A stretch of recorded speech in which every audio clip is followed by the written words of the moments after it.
EA may have just saved their in the FC franchise forever. I've already gone through the entire deep dive, and I'm gonna break out my favorite top 10. As a pro FC coach, being a top 100 player in the world, I have built a guide to break through that skill wall that you just can't seem to get past. With my pro and fundamental boot camp, you guys will be able to get the tools and information you need to get to the next level. If you want something more private and personal, check out my private coaching with me, just like you see here, and get your gameplay analyzed to get to elite. Of course, they've added a few really cool animations, the drag to chop, the advanced heel flick, and then my favorite, the trickster rainbow. They didn't just stop there. They added an elastico variation, so you have a different exit. You have an explosive step over, which is really awesome to change gears.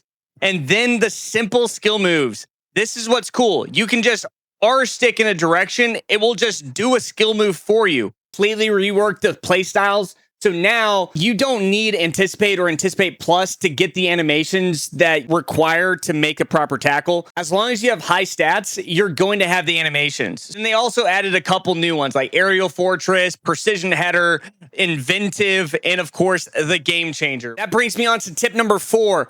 Shielding improvements. The meta is back. Shielding trapping. Basically, guys, this is what trapping looked like in FC25. When you're running at the ball here, can just run through you. So you're just getting overran every single time. But now you can add that nice little animation there. There's a couple more things talking about shielding, and it has to do with like some of these box outs. But if you guys want to see more of that depth, making a video on all of it so you can get a full elite and pro guide as well through Metafy.gg. You go check out the full gameplay deep dive when I talk more in depth on these type of things. So this takeaway, this one's by far probably one of the biggest as well, though. It's the goalkeeper machine learning. So goalkeepers receive several improvements, such as how they handle deflections. Sure. So now they're going to push the ball into spaces with less rebounds. Me personally, I think this is always frustration is an opinion.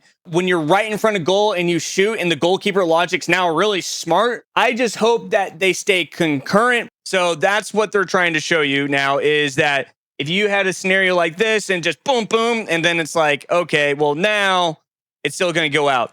What is ultimately happening in FC25 is high RNG gives you a high attack run, but now it's high RNG still doesn't go anywhere, which is nice to see. So FC25 animation, right to goal, and then you just get hit, and then you get hit again, and it goes right to goal, right?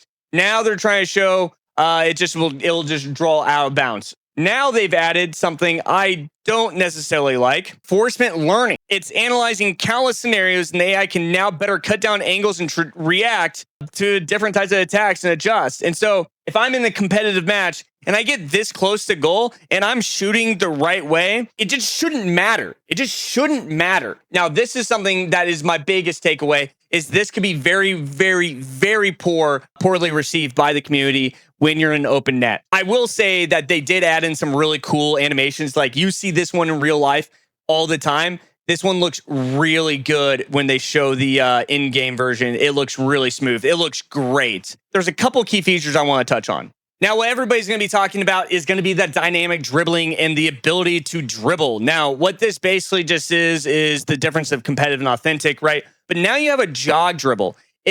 And basically what this has done is it is increasing the speed of the jog dribbling alongside improved logic for ball direction when dribbling to achieve more consistency for the desired speed. Now, this was an issue in FC25. If you've made it this far, you most likely have found the content valuable. It takes me several hours to put all this together. It takes you less than 2 seconds to click the like button. I hope you guys hit the like button to keep me making these videos. This is what a dribble would look like if you're just using slow dribble. Then left stick would be like this. And depending on how much power you're using with your left stick. And then you would have like a technical dribble, and the technical would be like that in a circle. And then you have a sprint dribble, which is like this. And then you have like knock-ons in circles, right? And so technically what's happening is you're going from here to here to here to here to here. And the speeds of these are like really fast, but you can't go very far. You can go in a circle fast, but you can't go far. But what it looks like is they've increased this jog dribble to branch the gap between the left stick and the R1 technical. That's what I'm seeing here, which is going to be a significant increase in your response. in how you're going to see this game. Here's what we need to know about roles. Versatile focus is going to be the meta. Basically, you can have that player swap into a position. If it has a versatile and it's in a zone, it will play at the role plus plus of that style of player. They've also added 4 new positions: the wide back, inverted wing back, and box crasher, along with the ball playing keeper. So they basically reworked these to make players smarter so you don't have that huge issue where nobody can score early game. Less reliability on L1 and R1, so it would be better for the casual players, like the D3 players. If we're talking about tactics, you might as well go ahead and throw this in. And at launch, there'll be more players with role plus and role plus plus. Thank you! Along with the entire cycle. So there's a lot of information here. You guys can read it. Now, one of the craziest things is their redesign on fatigue. I'm telling you, this is insane. Basically, they allow you to not have any fatigue if you are user controlling, allowing for the skill to develop within defense if you can multiplayer switch between players.